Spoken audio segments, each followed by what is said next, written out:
성경을 이제 해석할 때 중요한 것은 바르게 나누는 것이다. 그리고 시대와 대상에 따라 하나님께서 어떻게 달리 이렇게 경영하시는지 운영 방침에 대해서 우리가 볼 것입니다. 자, 우리 창세기부터 계시록까지 성경을 이제 한눈에 언약의 관점에서 쭉 살펴보도록 하겠습니다. 먼저 역사라는 말은 영어로 history인데요. 이제 이것을 풀었으면 his story, 그분의 이야기다 이렇게 볼 수 있겠습니다. 자, 하나님께서 이제 자신의 이야기를 써내려 가는데 그 역사의 중심은 이제 예수 그리스도가 있는 것이죠. 자, 그런데 이 그분의 이야기를 언약의 관점으로, 성경 자체는 하나님께서 인간에게 주신 것이기 때문에 언약의 관점으로 인간에게 주신 약속이라는 관점에서 우리가 살펴보도록 하겠습니다. 디모데후서 2장 15절에 보면 성경에서 유일하게 우리가 성경을 공부하라, study라는 말이 나오는데 어떻게 해야 되는지, 왜 해야 되는지 방법과 이유에 대해서 나옵니다. 이 진리의 말씀을 바르게 나눠야 된다. rightly dividing라고 되어 있습니다. 바르게 나누지 않고 섞어버리고 하나로 짬뽕을 시키면 성경 이해할 수 없고 혼란스러운 책이다 라는 것입니다. 그래서 너 자신을 하나님께 인정받은 자로서 또 부끄러워할 필요 없는 일꾼으로서 나타내도록 공부하라. 공부하는 이유도 설명을 하고 계십니다. 자, 나눈다. 그래서 나누어서 공부한다 라는 그런 관점을 이제 그런 학문을 이제 체계를 세대주의라고 합니다. 저는 이제 그런 뭐뭐주의라는 말보다는 세대적 진리. 우리나라에서는 이제 원래는 조금 더 하면은 경륜주의라고 하는 게 조금 더 정확할 수도 있고 시대와 대상에 따른 이제 경륜주의가 조금 더 정확할 수 있죠. 근데 이제 저는 이걸 표현을 세대주의보다는 세대적 진리라는 표현으로 하는 것을 이제 더 즐겨 사용합니다. 이 표현을 이제 성경에서는 분배 경륜이다라고 하고 있어요. The dispensation이라고 말해요. 자, divide라는 동사를 이제 그런 것을 이제 성경적인 관점에서 명사하면 dispensation이다라는 거예요. 나누는데 하나님께서 나누어 운영하신다 라는 뜻이에요. 자, dispensation이라는 단어를 이제 우리가 사전에서 보면 분배하다라는 말이에요. 기본적으로. 그래서 나누어 주다, 분배하다. deal out, divide out 이라는 뜻이고요. distribute 이라는 뜻입니다. 예를 들어서 water dispenser. 이런 거 있죠. 정수기 말고 이 물통을 사서 꽂으면 물을 나눠주잖아요. 이렇게 나눠주는 것을 dispenser라고 하거든요. 그래서 나눠주는 거다. 그리고 이 dispenser는 운영하다라는 말이 있어요. 그래서 나누어 운영하는 게 이제 성경에 나오는 dispensation. 네, 이제 핵심인데요. 그래서 dispensation의 명사의 의미도 분배라는 의미. 그 다음에 경륜, 하나님께서 인류를 다루시는 일, the dealing of God with mankind 이런 뜻이 있습니다.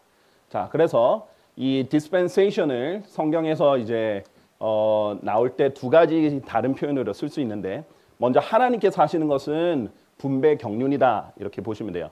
나누어서 운영하시는 일라고 보시면 되고요. 하나님이 인간에게 맡기셨다. 그럼 분배 사역이다 라고 표현할 수 있습니다. 바울에게 특히 맡기신 것. 하나님 너희를 위하여 나에게 주어지는 바울이 한 말이죠. 하나님의 은혜 분배 사역을 너희가 들었다면 하나님의 은혜를 나눠주는 일을 사역이 일이잖아요. 근데 이제 섬기는 일이죠. 그래서 하나님 은혜를 나누어지는 일을 너희가 들었다면 이렇게 볼 수 있습니다. 이게 이제 개역 성경에는 그냥 경륜이라고 돼 있어요. 그러니까 경륜, 하나님 은혜의 경륜을 너희가 들었다. 이렇게 해버리면 어떻게 되냐면 이거는 어떤 하나의 시대처럼 이해를 할 수 있겠죠. 근데 하나님의 은혜는 모든 시대에 있었어요. 하나님의 은혜라고 불리는 시대가 없습니다. 따로. 그리고 하나님의 경륜 있는데 하나님이라고 불리는 시대도 없죠. 그래서 이것은 이제 개역 성경의 잘못된 표현이고요. 이 부분은 나누어 주는 것과 관련이 있다. dispensation. 나누는 것. 성경에서는 이 나누는 것을 이렇게 중요하게 생각했다는 거예요. 하나님의 은혜를 나누어 주는 일을 바울에게 맡기셨고 그 다음에 여기 골로새서에 보면 내가 교회 사역자가 된 것은 너희를 위하여 나에게 주어지는 하나님의 분배 사역에 따라 하나님께서 나누어 주게 하는 일을 이 바울에게 맡겼고요. 그래 하나님의 말씀을 성취하기 위해서 그렇게 맡기셨다라는 거예요. 그래서 사람이 하는 것은 분배 사역, 하나님이 하신 것은 분배 경륜이다. 그래서 이 분배한다, 나누다라는 의미가 꼭 들어가야 되는 게 dispensation입니다. 그래서 세대주의를 영어로는 dispensationalism 라고 말을 하는 거죠. 나누어 보는 거예요. 하나님께서 이것을 시대와 대상에 따라 나누어 운영하신다라는 뜻인데요. 그래서 성경에는 시대들이라는 용어도 많이 나오고요. 그런 시대들을 하나님께서 다루신다라는 뜻인데요. 바울에게 하나님께서 그리스도의 신비 안에 있는 나의 지식, 이 지식을 바울에게 먼저 계시했습니다. 그것은 다른 시대들에서는 사람들의 아들들에게 알려지지 않았다라고 돼 있어요. 다른 시대들에게는 몰랐고 감춰졌던 게 하나님께서 바울을 통해서 그리스도의 신비를 알려주셨고요. 그것은 이방인들이 복음으로 말미암아, 내용이 뭐냐? 복음으로 말미암아 그리스도 안에서 동료 상속자들이 되고 같은 몸에 속하게 되며 그리스도의 몸이 되는 거죠. 함께. 그 다음에 그분의 약속의 동참자들이 된다는 것이라. 자, 이것을 이 구약에서는 몰랐다는 거예요. 이스라엘은 자기들이 선택받은 민족이라고 생각했고 이방인들을 개취급했는데 하나님께서는 이방인들이 복음으로 통해서 그리스도 안에서 하나가 되고 동료 상속자들이 되고 이 그리스도의 몸에 대한 진리를 몰랐던 거죠. 그리고 이제 골로새에서 보면 여러 시대들과 여러 세대들 generations로부터 감추어져 왔다. 이런 것이. 그런데 이제는 그분의 성도들에게 명백하게 드러난 신비다라고 했어요. 그래서 교회는 감추어진 신비였는데 드러나게 된 거죠. 바울을 통해서. 그래서 시대들이라는 세대들, 시대들, 또 대상들 하나님께서 구분하시는 방법이다라는 것입니다. 그래서 하나님께서는 나누실 때 시대들만 나누시는 게 아니라 대상도 나누신다. 고린도전서 10장 32절에 보면 이 세상에 있는 모든 대상을 인류를 세 대상으로 나누셨는데 유대인들이다. 하나님께서 선택하신 육체적으로 선택하신 민족. 그 다음에 이방인들, 유대인들을 제외한 모든 육체적인 민족 이방인들. 그리고 거듭나서 그리스도의 몸 안에 들어가는 사람들, 하나님의 교회예요. 이 하나님 교회는 육체적으로 유대인이든 이방인이든 그리스도 안에서 하나가 되는 것입니다. 그래서 이 세 대상, 하나님께서는 이 세 대상을 나누어서 보신다. 그래서 교리를 볼 때 이제 많은 그 기독교인들이 잘 못하는 게 성경 읽을 때 나누어서 보는 게 아니라 그냥 다 자기한테 적용을 하는 거예요. 성경은 나를 위해서, 모든 사람을 위해서, 나를 위해서 기록된 것은 많아요. 하지만은 나에게 다 교리로 적용시킬 수는 없습니다. 자, 이것을 이제 구분을 하지 못하는 거죠. 그래서 이렇게 성경을 볼 때 가장 기본은 이게 어느 시대에 어느 대상에게 쓴 것인가, 누가 어느 시대에 어느 대상에 쓴 것인가를 보는 것이 항상 기본입니다. 이것을 보지 않고 다 짬뽕해서 다 지금 시대의 나에게 이렇게 적용하면 오류가 많이 생길 수 있겠죠. 자, 그래서 하나님께서 이제 dispensation, 분배 경륜이라는 말은 시대와 대상에 따라 구분하여 운영하시는 하나님의 경영 방침을 분배 경륜이다라고 보시면 되고요. 시대라는 말은 하나님 경영 방침에 따른 기간이가 되겠고요. 그 다음에 백성을 세대라고도 표현하니까 하나님 경영 방침으로 구분되는 백성, 이렇게 보면 되겠습니다. 자, 그래서 지금 우리가 성경 창세기부터 계시록까지를 한번 쭉 하나님께서 주신 언약과 관련해서 시대들을 나눠서 보도록 하겠습니다. 자, 먼저 무죄 시대입니다. 영어로 The Age of Innocence. 자, 죄가 없었어요. 순진했어요. 그 시대가 있었죠. 바로 에덴 동산 때 그랬습니다. 그래서 하나님께서는 에덴의 언약을 주셨어요. 자, 우리가 창세기 1장에 하나님께서 모든 것을 6일 창조를 통해서 일단 만드시고 그 다음에 인간에게, 우리가 이제 인간을 기점으로 두니까 일단 6일 창조부터 시작합니다. 그 인간들, 즉 아담과 이브에게 다산하고 번성하여 땅을 다시 채워라. 그 다음에 그것을 정복하라. 또 바다의 물고기와 공중의 날짐승과 땅 위에서 움직이고 살아있는 각각의 모든 것을 지배하라 라는 명령을 주셨습니다. 자, 그래서 열심히 번성하고 땅을 다시 채우고 정복하고 지배하면 되는 거죠. 이때 하나님께서 아담에게 이런 권한을 주셨어요. 왕으로서의 권한을 주셨어요. 그래서 히브리서 1장에 보면 이 창세기 이 부분을 가지고 하나님께서 아담에게 왕관을 씌우셨다라는 표현을 합니다. 자, 이것이 나중에 왕국의 관점으로 여러분이 보게 되면 또 다르게 볼 수 있겠습니다. 그러나 지금 오늘은 언약의 관점에서 보게 될 겁니다. 다음은 한번 왕국의 관점에서도 보게 좀 더 넓게 보면 좋겠죠. 자, 그 다음에 창세기 2장 25절에 그런 명령을 주셨고요. 그때 특징이 뭐냐면은 벌거벗었어도 부끄러워하지 않았어요. 뭐냐면 자기가 부끄러운 걸 모르고 죄를 지금 아직도 모르고 그 다음에 순진한 상태죠. 어린아이와 같은 상태입니다. 어린아이들 벌거벗고 돌아다녀도 하나도 안 부끄러워하죠. 예, 그런 어린아이와 같은 상태다라고 보시면 되겠습니다. 자, 그런데 창세기 2장 16절, 17절에 하나의 조건을 주셨어요. 언약이라는 것은 깨어질 수도 있다라는 겁니다. 이 언약의 조건이 뭐냐면 선악과를 먹지 말라는 것이 유일한 조건이에요. 그리고 명령이 되었습니다. 자, 아까 전에 이제 번성하라, 지배하라 이런 것도 명령이지만 여기서 깨질 수 있는 조건으로서의 명령이 뭐냐면 반드시 해야 되는 것, 선악과를 먹지 말라라는 거죠.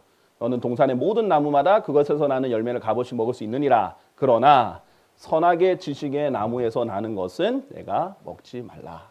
이는 내가 그것에서 나는 것을 먹는 그날에 너는 반드시 죽을 것이기 때문이라. 영원히 살 수 있는 사람들이었지만 이것을 어길 때 죽음이 들어온다는 것을 분명히 경고해 주셨습니다. 자, 여러분이 이제 기억하셔야 될 게 각 시대에게 주신 명령이 다르다는 거예요. 자, 많은 언약 신약이라고 하는 그 신약은 이 언약들을 나누지 않고요. 하나의 언약으로, 즉 예수님의 십자가로 모든 것을 다 끼워 맞추려고 해요. 그래서 언약 신약의 공통점, 그리고 성경을 제일 잘 해석하지 못하는 사람의 특징은 뭐냐면 다 모든 시대에 예수님을 믿고 구원받았다라는 거예요. 모든 시대에 똑같이 믿음으로 구원받았다. 그렇게 말하는 사람들이 성경을 제일 모르는 사람들이에요. 자, 보세요. 아담에게 하나님께서 주 예수 그리스도를 믿으라 이렇게 하셨나요? 아니에요. 아담에게는 선악과를 먹지 말라 하셨어요. 아담이 해야 되는 것은 선악과를 먹지 않으면 되는 겁니다. 주 예수 그리스도를 믿으라가 아니에요. 그렇죠? 자, 일단 예수님에 대해서 알지도 못했어요. 이때 아담에게 예수님에 대한 예언이나 계시도 주어지지 않았습니다. 아담은 선악과만 먹지 않으면 됐던 거예요. 자, 그런데 결과는 어떻게 됐죠? 무죄 시대는 결국 실패로 끝납니다. 뱀이 개입을 했고요. 그 다음에 이브가 먼저 먹고 아담이 먹었죠. 결과적으로는 아담이 먹고 선악을 먹고 이제 끝이 납니다. 만약에 이제 이브만 먹었다면 하나님께서 씨를 가진 아담이 먹지 않고 이브만 먹었다면 하나님께서 새로운 아내를 창조해 줄 수 있고 이브가 죽을 수 있지만 아담은 죽지 않을 수 있죠. 근데 아담이 먹음으로 인해서 인간의 씨가 이제 더럽혀졌습니다. 자, 그렇게 해서 이제 무죄 시대가 끝나면 그 다음에 양심 시대가 들어갑니다. 자, 양심 시대를 보면요, The Age of Conscience예요. 양심, 영어로 conscience인데요. 선악과를 먹고 나서 뭐가 생겼냐? 선과 악에 대한 지식이 생겼어요. 자, 창세기 3장에 선악과를 먹고 난 다음에 하나님께서 인간에 대해서 이렇게 말합니다. 보라, 그 남자가 우리 중 하나와 같이 되어 선악을 알게 되었도다. 자, 그렇기 때문에 뭐 어떻게 되느냐? 생명나무에서 나는 것도 취하여 먹어서 영원토록 살까 한다라고 생각하여 생명나무를 막으셨어요. 자, 이제 죽음이 들어왔고 영원히 살 수 없게 되었고 그 다음에 선악을 알게 됐어요. 그러면 무엇이냐? 책임이 생긴 거예요. 자, 어린아이는 정말 순진하고 죄를 모르기 때문에 자기가 짓는 게 죄인지를 몰라요. 그렇기 때문에 책임을 묻지 않습니다. 근데 하나님께서는 이제 선악을 알게 된 사람에게는 알면서 한 행동에 대해서 책임을 물으시죠. 심판의 이제 대상이 된 겁니다.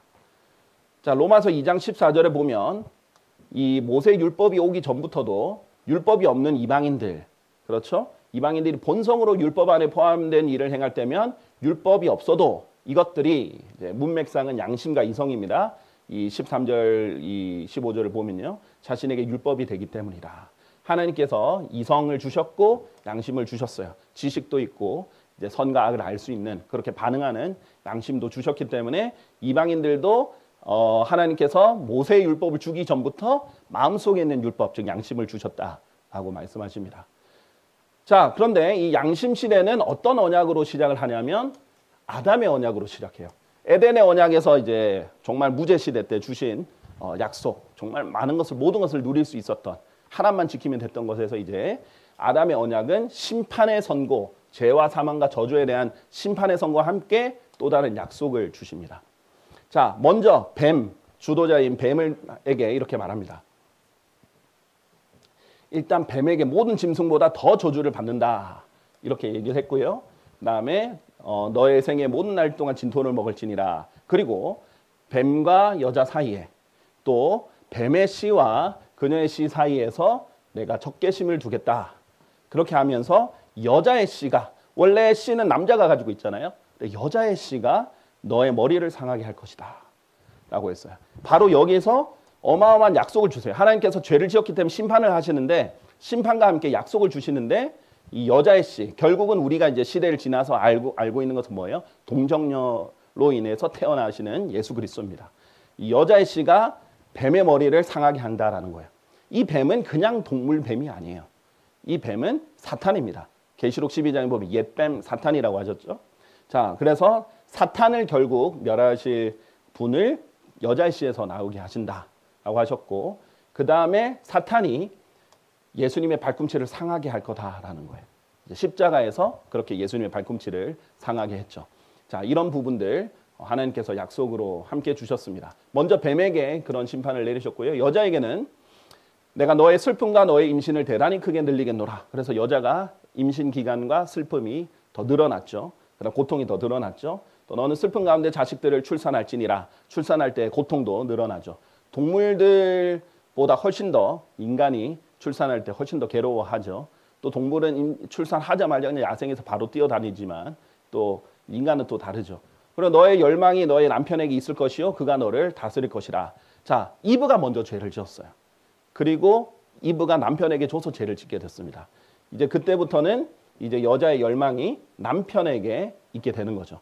그래서 여자는 남편에게 끊임없이 이 열망을 가지고 있습니다. 다양하게 적용할 수 있는데 그래도 일단 여자는 남편에게 계속 무언가를 바라는 것들이 있습니다. 더 사랑을 하긴 하고 싶다든지 더 의지를 하고 싶다든지 등등 있고 결국 하나님께서 위계 질서를 남편이 아내를 다스리게 만드셨습니다. 자, 그 다음에 창세기 3장 17절 이제 반드시 죽을 것이라고 약속을 했기 때문에 죽음이 들어왔죠. 그리고 아담에게 이렇게 말했어요. 결국 이렇게 나무에서 나는 것을 먹어서 너로 인하여 토양은 저주를 받는디라. 너의 생애 모든 날들 동안 너는 슬픔 가운데 토양에서 나는 것을 먹으리라. 자, 슬픔 가운데서 토양에서 나는 것을 먹고 땀을 흘려 경작을 해야 되고 일을 해서 먹을 수 있다. 원래 이 낙원 에덴 동산에서는 일 없이도 모든 것을 자유롭게 공짜로 주어졌던 것을 이제 노동의 대가를 받아야 되고 땅이 저주를 받아서 자연스럽게 열매가 계속 나는 게 아니라 일을 해야만 되는 겁니다. 자, 그 다음에 하나님의 은혜가 있었습니다. 자, 아담과 이브가 벌거벗은 것을 알고 자기를 이제 감추려고 하자 하나님께서는 가죽된 웃옷들을 만드셔서 덮어 씌웁니다. 그래서 죄를 감춰주세요. 죄를 덮어주십니다. 자, 여기서 이제 이 가죽으로 된 웃옷들을 줬다 그러면 동물이 희생이 된 거죠. 그래서 이 자식들인 카인과 아벨이 낳았을 때 아벨이 이 희생된 동물이 어떤 동물인지를 알려주죠. 자기 양떼의 첫 배 새끼들 중에서 그것들의 살찐 것들을 가져왔다. 양떼 새끼, 어린 양을 가져와서 하나님께 드립니다. 자, 이것이 하나님께서 받으시는 희생이라는 것을 아는 거죠. 그래서 첫 희생 제물이 양입니다. 어린 양이에요. 그리고 이 어린 양으로 죄를 덮어주시는 겁니다. 자, 그래서 용서받을 수 있는 방법, 이 희생 제물에 대한 은혜를 주셨죠. 그러면서 늘 기억해야 되는 것은 죄는 반드시 사망을 가져온다. 너가 먹지 말라고 했던 바로 그 명령을 어겼을 때 사망이 들어온 것 같다. 죄의 대가는 사망이다.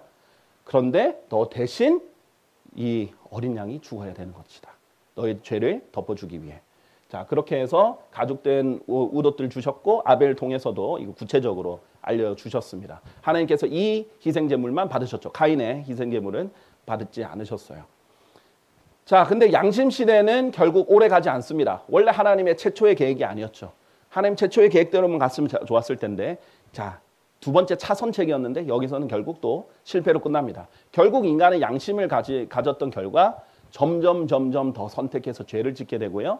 그 죄가 점점 교활해지고 더 정교해지고 또 많은 사악함들이 생겨나고 사악함이 심해지고 그 다음에 마음의 생각들의 모든 상상마다 계속해서 악하기만 했다.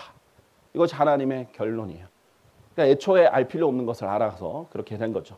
그래서 하나님께서 노아의 홍수로 이제 쓸어버리겠다라고 하셨습니다. 땅의 표면에 있는 모든 것들을 다 쓸어버리겠다라고 하셨어요. 그런데 그 중에 이제 노아와 노아의 가족만 하나님의 은혜를 얻었죠. 노아만 하나님의 은혜를 발견했고요. 그래서 노아를 통해서 노아의 가족을 살려주셨습니다. 그래서 너와 너의 온 집은 방주 안으로 들어와라. 이 집안 사람들을 구원해 주셨습니다. 그래서 노아의 홍수로 끝났지만은 보세요. 노아는 이제 믿음으로 이것이 됐습니다. 그래서 노아 때 구원받는 방법은 뭐냐? 하나님의 말씀을 믿고 또 뭘 해야 돼요? 여기에서 끝나면 안 돼요. 방주를 지어야 되죠. 하나님께서 방주를 지어라. 너는 고펠 목재로 방주 하나를 만들라. 그랬는데 방주를 안 지으면 똑같이 심판을 당하는 겁니다. 주 예수 그리스도를 믿으라 한 게 아니에요. 방주를 만들어라 라고 한 겁니다. 모든 시대에 동일하게 구원받는 것이 절대 아니라는 거죠. 그래서 믿음으로 정죄하고 믿음으로 의의 상속일이 되었어요. 그리고 믿음으로 무엇을 했죠? 방주를 짓는 행위를 했습니다. 이것이 각 시대마다 특징이에요. 그렇게 해서 이 양심 시대는 노아의 홍수로 끝이 납니다. 방주를 통해서 노아의 가족만 인류에서는 살아남죠. 자, 그 다음부터 인간 정부 시대가 흘러갑니다. The Age of Human Government예요. 이게 바벨탑 사건이 이제 기점이죠. 일단 인간 정부 시대가 어떻게 시작됐는지 볼게요. 창세기 8장 21절. 노아의 홍수가 끝난 다음에 하나님께서 다시 언약을 노아에게 주십니다. 이제 인간 정부 시대는 노아의 언약과 함께 시작이 돼요. 내가 다시는 사람으로 인하여 지면을 저주하지 않겠노라. 이는 사람의 마음의 상상이 그의 어린 시절부터 악하기 때문이라. 또한 나는 더 이상 내가 행했던 것처럼 각각의 모든 생명체를 치지 않겠노라 하면서 어떤 표적을 주셨느냐? 무지개라는 표적을 주셨어요. 자, 그리고 9장 1절에 보면 다시 이제 아담과 비슷한 약속을 주시죠. 다산하고 번성하여 땅을 다시 채워라. 이렇게 주십니다. 조금 차이가 있습니다. 2절에 보면 이제 다스리고 지배하는 게 아니라 다스리고 지배하라는 여기서 빠졌죠. 이제는 그 아담 때만 해도요. 동물들이 사람 말에 복종했어요. 자, 노아 때 동물들을 다 노아의 방주에 넣었죠. 동물들이 인간의 말에 복종하던 시대입니다. 이제는 복종이 아니라 두려워합니다. 두려워하고 무서워하고 피하고 이제 이것이 이제 자기가 목숨이 위협이 되거나 아니면은 이 육식성이 강해져서 야성이 강해지면 인간을 공격하기까지 하는 그런 일이 생기게 됐죠. 그래서 이때부터 처음으로 육식이 허용이 됩니다. 살아 움직이는 모든 것은 저마다 너에게 음식이 되리라. 내가 모든 것들을 바로 푸른 야채같이 너에게 주었노라. 우리 창세기 1, 2장을 보면요. 야채와 과일만 먹을 것으로 주어졌어요. 그런데 이제는 움직이는 모든 것이 음식이 됩니다. 그러면서 이제 피에 대한 경고를 줍니다. 피째 먹지 마라. 피를 먹지 말라는 경고를 함께 줍니다. 왜냐하면 그전에 피를 먹을 일이 없어요. 그냥 육식이 없었기 때문이죠. 그러니까 동물도 이제 육식을 하게 되고요. 인간도 육식을 하게 됩니다. 그러면서 피와 관련해서 이제 하나님께서 얼마나 중요한지 피가 사람의 생명이다라고 얘기를 하면서 누구든지 사람의 피를 흘리는 자는 사람에 의하여 그의 피가 흘려지리라. 자, 뭐냐? 그 노아의 홍수 전에만 해도 하나님께서 사형 제도를 준 적이 없어요. 자, 그럼 어떻게 됐느냐? 카인이 아벨을 죽였을 때 하나님께서 죽이지 않았어요. 오히려 다른 사람이 카인을 죽일까 봐 표를 줘서 카인이 도망치게 하고 그다음에 살해당하지 못하게 막아주셨죠. 그런데 사형 제도가 없었더니 어떻게 돼요?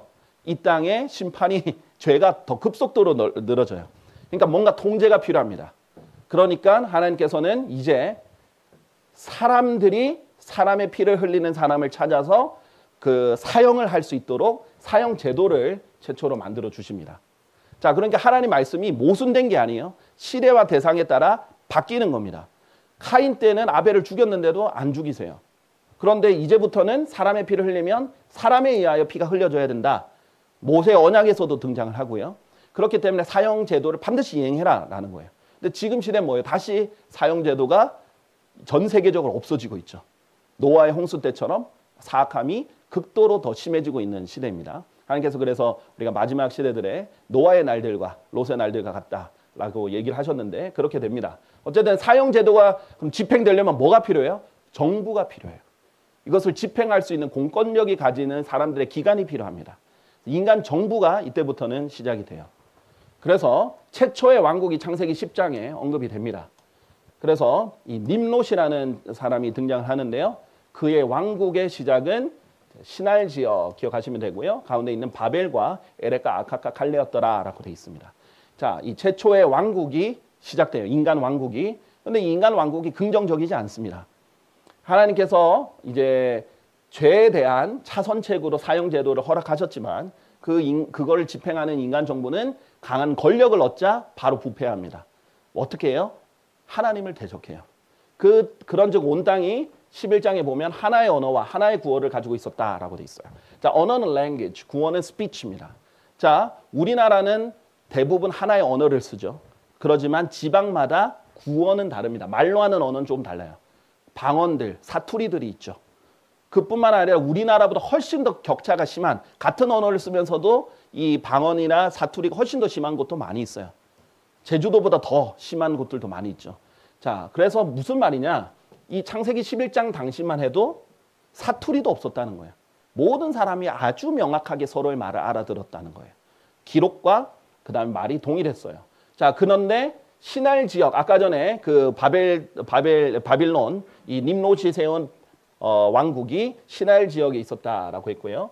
이때 평야를 발견한 다음에 뭐라고 말하냐면, 자, 벽돌을 만들고 그것들 철저히 굽자 하면서 쭉 얘기하는데 목적이 나와요. 자, 우리가 우리를 위하여 하나의 도시와 하나의 탑을 건설하여 누구를 위해서요? 우리를 위해서. 그리고 탑의 꼭대기가 어디까지? 하늘까지 도달하게 하자. 이게 누가 했던 거냐면 이사야서 14장에 보면 루시퍼가 했던 말이에요. 내가 나의 보좌를 하늘에까지 이렇게 올리겠다. 굉장히 교만하게 하나님께 도전하는 겁니다. 그리고 우리가 온 땅의 표면에 널리 흩어지지 않도록 우리가 우리를 위하여 하나의 이름을 만들자라고 했어요. 자, 하나님께서는 다산하고 번성하고 땅을 다시 채우라 라고 했는데, 퍼져라 했는데 우리는 흩어지지 않겠다. 우리는 하나로 뭉치겠다. 그리고 우리를 위해서 이름을 내고 우리를 위해서 만들어서 우리가 하늘까지 도달하겠다. 이런 반역을 합니다. 자, 결국 인간 정부 시대는 하나님께서 이것을 심판하시면서 끝이 납니다. 그렇게 하여 주께서 그들을 거기서부터 온 땅의 표면 위에 널리 흩으셨으니, 하나님께서 다 흩어버리세요. 우리 안 흩어질 거야. 다 흩으시고 언어도 혼란을 시키십니다. 그래서 그들은 온 땅의 표면에 널리 흩으셨다라고 돼 있습니다.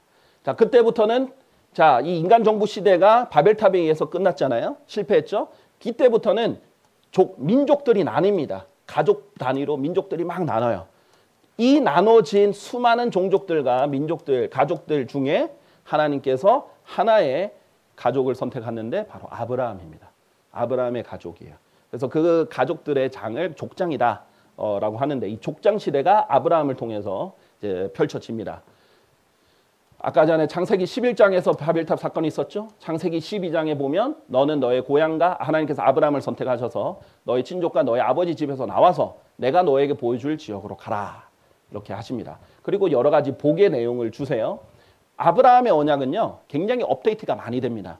구체적으로 보면 업데이트가 여러 번 돼요. 근데 이제 굵직한 거 세 부분을 보여드릴 건데, 먼저 위대한 민족을 만들겠다. 그 다음에 복을 줘서 너의 이름을 위대하게 만들겠다. 아브라함 자체가 하나의 복이 돼서 너를 축복하는 자들에게 복을 주겠고 너를 저주하는 자들에게 저주하겠다. 그리하여 또 아브라함의 안에서 땅의 모든 족속들이 복을 받는다. 이런 내용의 약속을 주십니다. 그래서 이 복은요 아브라함, 이삭, 야곱에게 흘러가요. 원래 에서에게 갈 수 있었죠. 근데 에서가 장자권을 팔아서 야곱에게 흘러가요. 그래서 누구든지 이 이스라엘 민족을 저주하면 저주를 받고 축복하면 축복을 받는 그런 이 언약이 흘러갑니다. 그 외에도 땅에 대한 구체적인 언약을 주셨는데, 내가 너의 씨에게 이 지역을, 하나님께서 보여주신 지역, 즉 이집트 강에서부터 거대한 강이 유프라테스 강까지 주었다. 중동에 있는 핵심 비옥한 초스 땅 지역을 다 줍니다. 그러면서 약속으로 이들의 지역을 다 주겠다. 다만 아브라함이 직접 자기가 다 상속받지 못해요. 아브라함은 결국 그 지역에 천막치고 살았어요. 그런데 너의 씨에게, 너의 자손에게 이걸 다 주겠다. 결국은 아브라함의 씨의 핵심은 예수님이죠. 그래서 이 아브라함의 언약을 줍니다. 근데 아브라함의 언약은요 대부분 조건이 없는 무조건적인 언약이에요. 하나님께서 아브라함의 믿음을 보시고 주신 언약인데, 또한 기한도 영원한 언약이라고 했어요. 나와 너와 너의 뒤를 잇는 너의 씨 사이에 그들 대대로 나의 언약을 확립하겠으니. 그래서 이스라엘은요 영원히 하나님의 이 아브라함의 자손으로서의 민족입니다. 하나님께서는 이 영원한 언약 때문에 이스라엘을 영원히 버리진 않으십니다. 모세의 언약 나중에 보시면 이제는 모세의 언약은 조건적인 언약이에요. 파기가 될 수 있어요. 그리고 결국 파기됐습니다. 그런데 이 아브라함의 영원한 언약 때문에 그 언약이 파기됐어도 하나님께서 이스라엘 포기하지 않으시고 새 언약을 다시 주십니다. 그리고 이 타국에 있는 가나안의 온 지역을 영원한 소유로 주겠다. 이것이 영원까지 되는 것이죠. 그래서 실제로 영원 시대에 가면 이 하나님께서 새 땅에서 이 지역을 영원히 줍니다. 그러니까 새 땅을 주시는데 똑같이 거기에도 가나안 땅이 있어요. 새 땅을 주시는데 똑같이 그때 그 비옥한 초승 때 그 지역이 그대로 있어요. 하나님께서 다시 새로 주셔서 영원히 소유하게 하십니다. 그때 아브라함이 부활해서 영원히 그것을 또 차지하고 누리겠죠. 하나님께서 아브라함의 믿음을 굉장히 좋게 보신 거예요. 그분께서는 그것을 그에게 의로 여기셨다. 아브라함이 아무것도 없는데 믿었거든요. 그래서 그것을 의로 주셨다. 그래서 이때부터 하나의 민족을 선택하신 거예요. 왜냐하면 인간들이 계속 실패해요. 아담과 이브에게 기회를 줬는데 실패했죠. 그래서 양심이 있고 나서는 하나님께서 여러 가지 약속과 저주와 한계를 주셨는데 사람들이 다 타락해서 실패했죠. 그래서 노아 가족만 건져가지고 다시 줬는데 인간 정부가 또 실패했죠. 이제는 그래 다 너희들은 계속 실패다. 내가 한 민족만 선택해서 내가 선택해서 하겠다 이렇게 했죠. 그런데 여기서 이제 표적은 아까 무지개가 표적이라고 했죠. 여기서의 표정이 이제 할례가 표적입니다. 언약의 징표로 할례를 줍니다. 그래서 아브라함의 언약을 받았다는 징표가 할례예요. 그래서 이스라엘 사람들은 할례를 받죠. 이슬람교회 중동에 있는 사람들, 중동 집안 사람들은 원래 이걸 할 필요가 없는 사람들이에요. 그런데 자기가 아브라함의 진짜 자손이다라는 것을 강조하기 위해서 할례를 기어코 줍니다. 심지어 여자에게까지. 그렇게 약간 열등감에 있는 그런 이 부분이라고 볼 수 있겠습니다. 자신들이 선택을 못 받았으니까요. 자, 그 다음에 결국은 이 족장 시대의 마무리가 어떻게 되냐면 하나님께서 아브라함에게 미리 알려줍니다. 너의 씨가 그들의 소유가 아닌 지역 가운데서 타국이 될 것이요 저들을 섬기려는 것을 확실하게 알라. 그리하여 저들이 400년간 그들을 괴롭히리라. 이렇게 알려주셨고 실제로 이 족장 시대는 아브라함, 이삭, 야곱을 흘러가서 결국 이집트에 갔다가 거기서 노예가 되면서 이 족장 시대는 마무리가 됩니다. 자, 그런데 여기서 끝나는 게 아니죠. 족장으로 끝나는 게 아니라 이제는 이스라엘이라는 국가가 탄생이 돼야 돼요. 이 국가의 탄생이 율법 시대부터 시작하는데 이것을 이끈 사람이 모세입니다. 그래서 모세의 율법은 모세의 언약이라고도 부릅니다. 그런데 이 모세의 언약이 얼마나 중요하냐면 이 국가의 법일 뿐만 아니라 언약일 뿐만 아니라 심지어는 옛 유언 언약이기도 해요. 영어로는 covenant, 언약이 covenant거든요. 근데 유언 언약은 testament예요. testament이면서도 covenant인 언약입니다. 언약이면서도 유언 언약인 언약이에요. 피로 맺은 언약입니다. 자, 율법은 그런데 조건적이에요. 자, 율법은 뭐 출애굽기를 쭉 읽으시고 또 다시 주어진 신명기를 읽으시면 아주 방대한 양을 볼 수 있는데요. 십계명이 이제 대표적이고요. 그런데 신명기 28장에 보면 만일 내가 부지런히 주 너의 하나님의 음성에 경청하고 내가 이날 너에게 명령하는 그분의 모든 명령들을 준수하여 행한다면 자, 조건이에요. 이렇게 행하면 주 너의 하나님께서는 땅의 모든 민족들 위해서 널 높이 세우실 것이다. 그런데 행하지 않으면 경청하면 복들이 너에게 있을 것이다. 그런데 행하지 않으면 이 부분은 제가 안 넣었네요, 지금.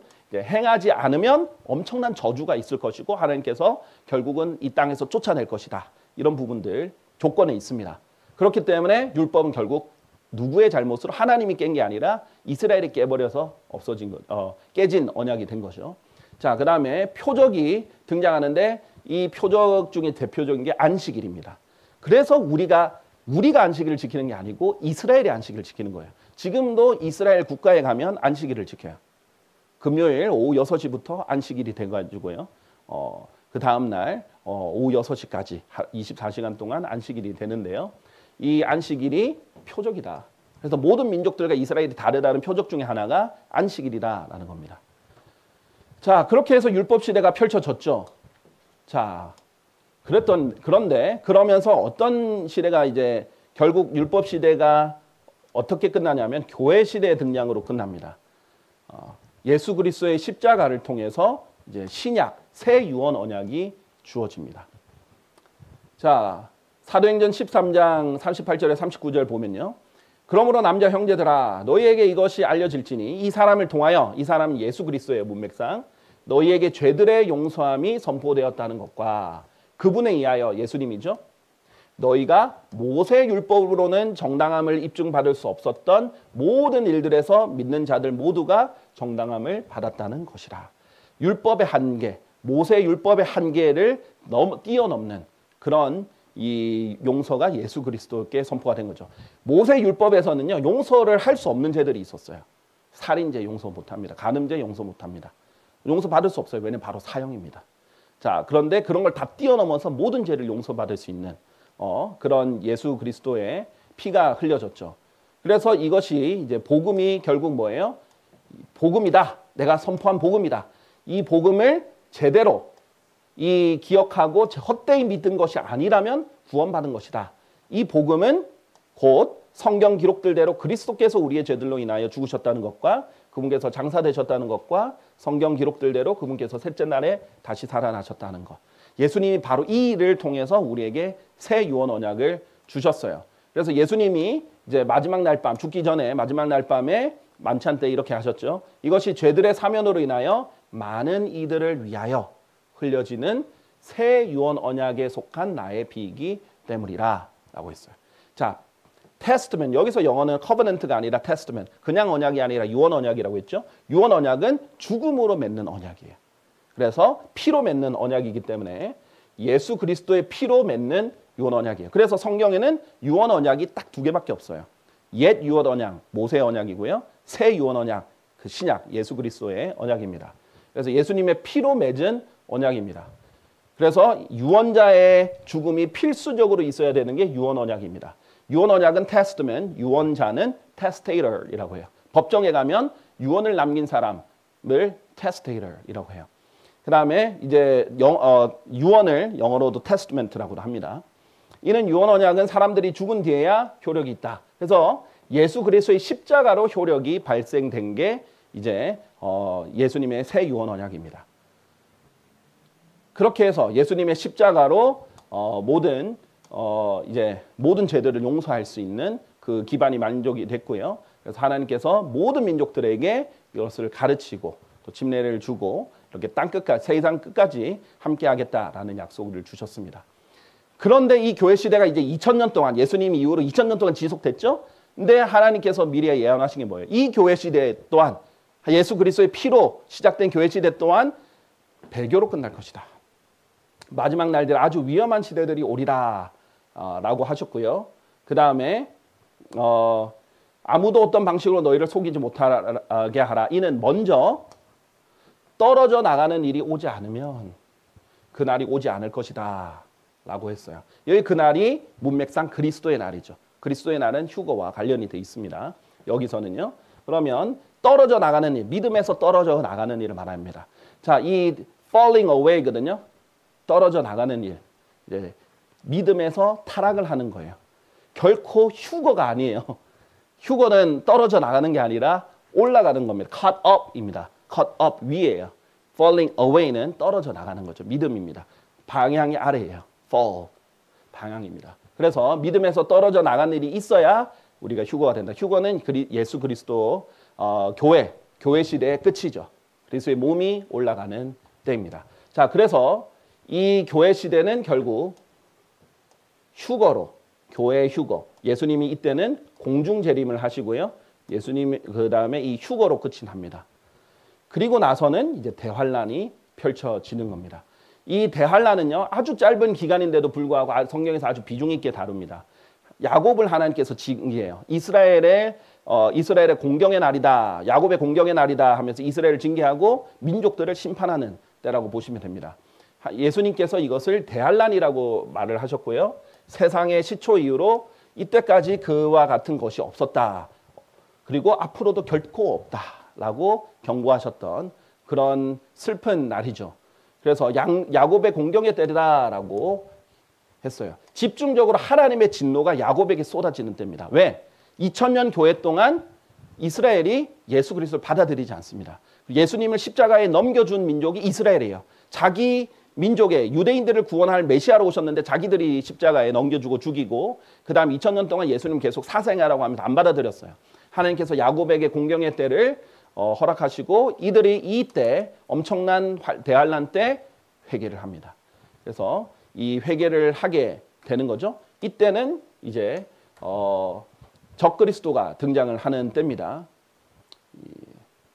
자, 이제 마태복음이 아니라 이제 계시록인데요. 너희 하늘들아 그리고 그것들 안에 너희들아 크게 기뻐하라. 이때 대환란 때 어떤 일이 일어나냐면요. 땅에 거주하는 자들과 바다에 거주하는 자들이 화가 있기를 바라노라. 왜? 이는 마귀가 크나큰 경노를 가지고 너희에게 내려갔기 때문이라. 자신에게 짧은 시간밖에 없으면 그가 아는 까닭이라. 자, 이렇게 했습니다. 자, 마귀가 이제 자기의 시간이 얼마 안 남은 걸 알고 또 하늘에서 쫓겨납니다. 하늘들에서. 그리고 이제 땅에 직접 나타나는 시기. 자, 왜 대환란이냐? 위에서는 사탄이 땅으로 내려오고요. 아래에서는 지옥이 열려서 지옥에 있는 것들이 올라옵니다. 지상에 지옥이 펼쳐집니다. 대환란이고 마치 출애굽기 때처럼 재앙들이 쏟아지는 때, 그때가 대환란이라고 할 수 있습니다. 대환란에 대해서 뭐 자세히 설명할 게 많지만 그래도 짧게 하겠습니다. 그래서 끝까지 견뎌야 구원을 받는 때입니다. 이때는 이제 교회 시대랑 달라요. 그 다음에 이것도 마태복음이 아니죠. 계시록인데 이에 그 용이 마귀죠. 그녀에게 경노하였고 여기서는 이 이스라엘입니다. 그녀의 시 가운데 남은 자들과 전쟁을 벌이려 갔으니 그들 하나님의 명령들을 지키고 이때는 하나님의 명령들을 지키고 예수 그리스도의 증언을 지닌 자들입니다. 그냥 우리 지금처럼 예수님 믿으면 구원이 영원히 보장되는 때가 아닌 거죠. 시대별로 대상별로 다 다르다 이겁니다. 자, 그래서 하나님의 명령들과 예수님 믿음을 지키는 자들이다라고 표현을 하고 있습니다. 자, 그때 이것은 언제 대환란은 어떻게 끝나느냐? 예수님이 이제 오시죠. 근데 왜 오시느냐? 민족들이 다 모여서 모든 민족들이 다 연합합니다. 민족이 영어로 nations거든요. nations가 연합했다. United Nations, UN입니다. 전 세계 모든 민족들이 다 모여가지고 예수님을 대적하고 이스라엘을 공격하러 가죠. 그때 결국 다시 반란으로 이 대환란은 끝납니다. 이때 예수님이 흰말을 타고 내려오셔서 전쟁을 하시고 이 대환란 때 있는 아마겟돈 전쟁을 하나님께서 끝내시죠. 그러면서 대환란이 끝납니다. 예수님이 지상 재림하면서 끝나시고요. 그 다음에 이 휴거는 공중 재림이라고 불립니다. 그러면서 이제 천년 왕국, 말 그대로 1000년 동안 예수님이 직접 이 땅에서 다스리는 왕국인데요. 이때 다윗의 언약과 새 언약이라는 언약이 적용되는 때입니다. 다윗의 언약은 이전에 지금으로부터 3000년 전에 다윗과 맺은 언약인데 결국 효력이 정확하게 발생하는 시점이 천년 왕국입니다. 하나님께서 다윗에게 뭐라고 말을 했냐면요. 너의 씨를 세우겠다. 내가 너를 뒤잇는 너의 씨를 세우는데 내부에서 나올 것이다. 진짜 물리적으로 몸에서 나올 거고 그의 왕국을 확고히 세우겠다. 그가 나의 이름을 위하여 집을 지어줄 것이고 내가 그의 왕국의 보좌를 영원토록 확고하게 세우겠다. 이 다윗의 씨에 대한 예언이에요. 근데 이 다윗의 자손이 예수님이 다윗의 자손으로 진짜 오셨죠. 그래서 이사야서 9장 6절에 보면 이렇게 말씀하십니다. 이는 저에게 한 아이가 태어나고 예수님에 대해서 예언을 한 거예요. 한 아들이 주어지기 때문이니라. 그런즉 정권이 그분의 어깨 위에 있을 것이요 그분의 이름은 경이로우신 분이라 좋은 자라 막강하신 하나님이라 영원하신 아버지라 화평의 통치자라 불리리라. 하나님께서 아들로 태어나서 정권을 가지게 되는 그런 분, 유일한 분, 예수 그리스도가 되는 겁니다. 하나님 인간으로 태어나시는 곳이고요. 그때에서는 새 언약이 이스라엘에게는 새 언약이 주어집니다. 아까 전에 뭐예요? 모세의 율법 언약은 끝났다 그랬죠. 깨졌죠. 그러니까 하나님께서 더 업데이트된 새 언약을 주십니다. 이때는요. 어떤 특징이 있냐면 나의 거룩한 산 모든 곳에서 다치지 않는다. 이제 거룩한 산 시온을 말하는데 시온에서 아무도 안 다치고요.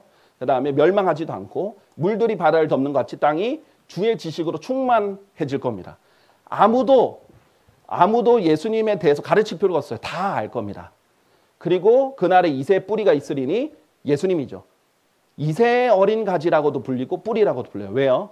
왜냐하면 예수님은 이새에게서 태어난 자손이기 때문에 이새의 어린 가지라고도 부르지만 이새를 만드신 분이고 이새의 기원이시기도 하기 때문에 뿌리가 되는 거죠. 그것의 백성의 기치로 서리라. 이방인들이 그것에 구할 것이요 그의 안식은 영광스러우리라. 하나님께서 이때 누구라 다시 언약을 새롭게 세우냐면 이스라엘 집과 유다 집과 더불어 새 언약을 체결한다 이거예요. 새 유언 언약은 우리 그리스도인들과 관련이 있지만 이 새 언약 그냥 뉴 커버넌트는 이스라엘 집과 유다 집과 관련이 있어요. 그래서 이스라엘이 다시 출애굽기 때처럼 다시 언약을 맺게 돼요. 출애굽 때 모세 언약 때처럼 다시 언약을 맺게 되는데 그래서 이제 결국은 뭐냐면 특징이 하나님의 법을 그들의 생각 속에 하나님께서 두시고 마음 속에 그것들을 기록하는 거예요. 예전에는 뭐예요? 돌판에 기록했죠. 근데 지금 마음판에 기록하셔가지고 안 까먹어요. 잊지를 않습니다. 그리고 당연히 한 하나님이 되고 그들은 나에게 하나님 백성이 되리라. 근데 그들이 말하기를 주를 알라 하면서 각 사람마다 자기 이웃을 가르치는 일이 없을 것이며 각 사람마다 자기 형제를 가르치는 일도 없으리라. 성경 공부가 더 이상 필요가 하지 않는 때. 왜? 다 하나님께서 마음속에 기록해놓고 생각 속에 두었기 때문이에요. 가장 낮은 자부터 가장 위대한 자까지 모두 나를 알게 될 것이기 때문이라. 이는 내가 그들의 불의에 자유를 베풀 것이기 때문이라. 그래야 그들의 죄들과 그들의 죄악들을 더 이상 내가 기억하지 않겠노라. 이스라엘의 죄들이 용서를 받습니다. 그리고 이제는 모든 사람이 다 예수님을 알게 되는 그때가 오죠. 천년왕국에서 왜? 예수님이 물리적으로 직접 다스리니까. 가르칠 필요 없어요. 예수님이 그때는 유일한 성경 교사가 됩니다. 그래서 다 배우려고 예루살렘에 오게 되죠. 그런 식으로 이제 새 언약과 함께 천년왕국에 예수님 다스리죠. 천년을 왜 말하고 하느냐? 이 요한계시록 20장에 보면요. 천년이란 말이 계속 반복해서 나와요. 그래서 천년 동안 다스리고 천년 동안 다스리고 그때 특징이 뭐냐면 사탄이 천년 동안 갇혀 있는데 천년이 다 끝나고 나면 천년왕국이 끝나고 나면 사탄이 그의 감옥에서 풀려난다는 거예요. 그리고 땅의 사방에 있는 민족들 곧 곡과 마곡을 속이고 그들을 함께 모아 전투를 하게 할 것이라. 그들의 수는 바다의 모래 같으리라. 그런데 뭐예요? 결국 천년왕국 끝도 하나님께서 인간에게 엄청난 기회를 주신 거거든요. 사탄도 집어넣고 예수님이 다스리고 불의한 세상이 아니라 정말 의로운 세상을 하나님께서 다스릴 거예요. 죄도 없는, 죄도 지을 수 거의 없게 만드는 그런 엄격한 법과 함께 사탄도 집어넣고 다 평화롭게 전쟁도 없이 천년 동안 지나갑니다. 그런데도 인간은 그리스도인이 아니에요. 그리스도인은 그때부터 이미 그 전에 변화돼서 휴거되고 와서 천년왕국 때 하나님과 함께 다스리고 있습니다. 그런데 그리스도인이 아닌 대환란을 통과해서 이 천년왕국으로 이입된 그런 사람들은 거듭나지 않았잖아요. 여전히 육신의 옛 성품을 가지고 있는 죄성을 가지고 있는 인간입니다.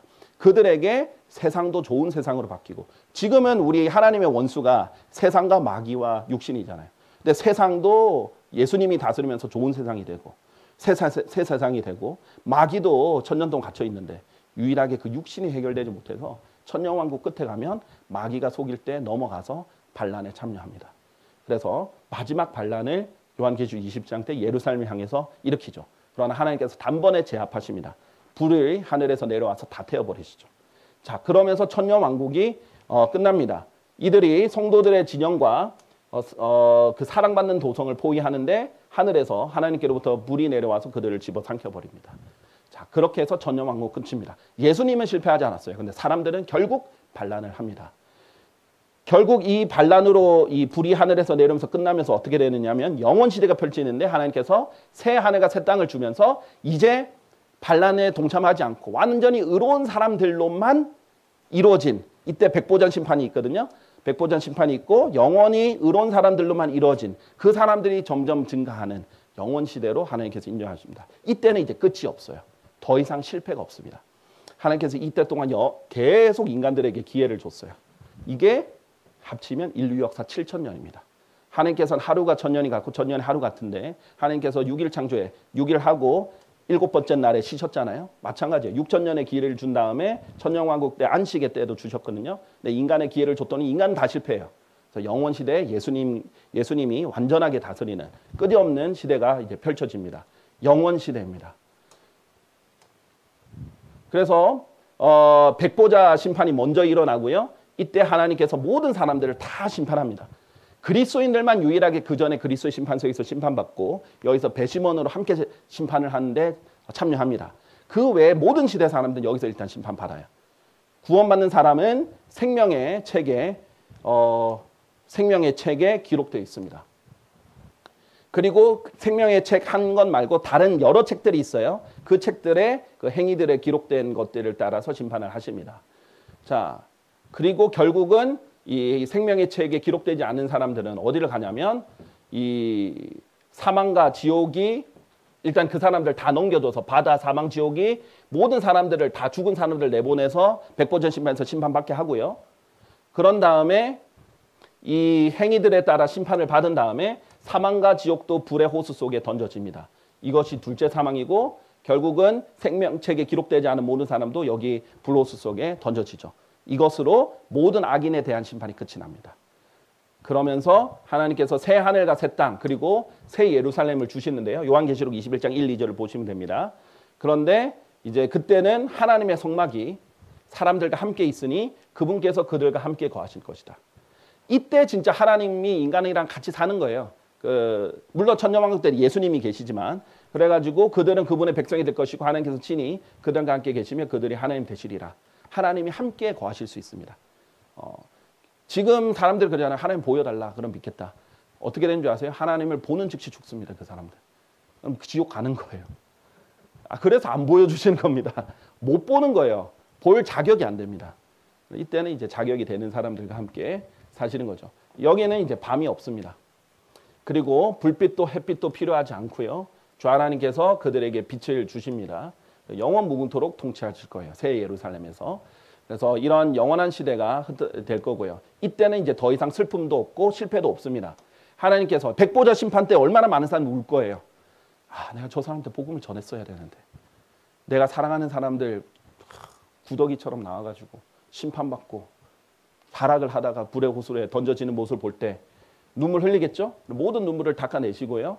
그때 더 이상 사망도 슬픔도 부르짖음도 없고 아픔도 없고 이전 것들은 다 사라져버리고 새로운 것들로 다 채우시는 그래서 영원한 세계에서 하나님께서 영원히 모든 것을 펼치시는 원래 아담을 창조했을 때 의로운 죄 없는 사람으로 다 채우려고 했던 다산하고 번성하고 땅을 다시 채우려 했던 그것이 이제 영원까지 이어지는 그 목적을 하나님께서 결국 이루세요. 그 아담의 죄를 지은 것도 해결도 다 해놓으시죠. 십자가를 통해서 죄를 제거할 수 있는 방법까지 마련하셨어요. 그것이 이제 성경의 이제 형태고요. 그래서 오늘 제가 말씀드린 것을 아까 전에 이제 그래프로 쭉 봤고요. 이것을 연결하면 에덴의 언약은 무죄 시대 때 있었던 언약이고 무죄 시대는 아담의 실패로 끝나고 아담의 언약은 양심 시대를 시작해 했고요.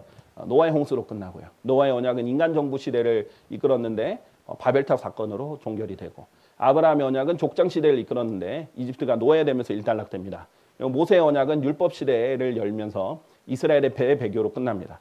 그리고 새 유언 언약은 교회 시대를 열었는데 교회 배교로 그리고 휴거로 끝납니다. 그리고 다윗의 언약은 이 천년 왕국 새 언약과 함께 천년 왕국과 연련이 됐고요. 대환란 때는 특별한 언약으로 되는 것은 아니죠. 그래서 아마겟돈 전쟁과 관련이 있습니다. 그래서 아마겟돈 전쟁으로 대환란이 끝나고 천년왕국은 민족들의 반란으로 끝납니다. 그리고 이제 영원 시대가 펼쳐지는 것입니다. 이렇게 이제 기간으로 나누면 이렇게 나눌 수 있겠어요. 6일 창조에서 인간 타락, 인간 타락에서 노아의 홍수, 노아의 홍수에서 바벨탑 사건, 아브라함의 부르심에서 이집트 노예, 그다음에 출애굽 사건에서 십자가 사건까지, 오순절에서 교회 휴거, 그다음에 교회 휴거에서 재림, 또 재림에서 새하늘과 새 땅, 백보전심에서 영원 이런 식으로 보시면 되겠습니다. 이렇게 우리가 성경의 하나님 언약들에 따라 하나님께서 얼마나 시대와 대상에 따라 다양하게 운영을 하셨고 사람들을 다루셨는지 절대 모든 시대에 동일하게 구원받지 않고 모든 시대에 하나님께서 동일하게 지침을 주시지 않았다는 것 그런 것들을 우리가 살펴보았습니다. 자, 오늘 여기까지 하겠습니다. 감사합니다.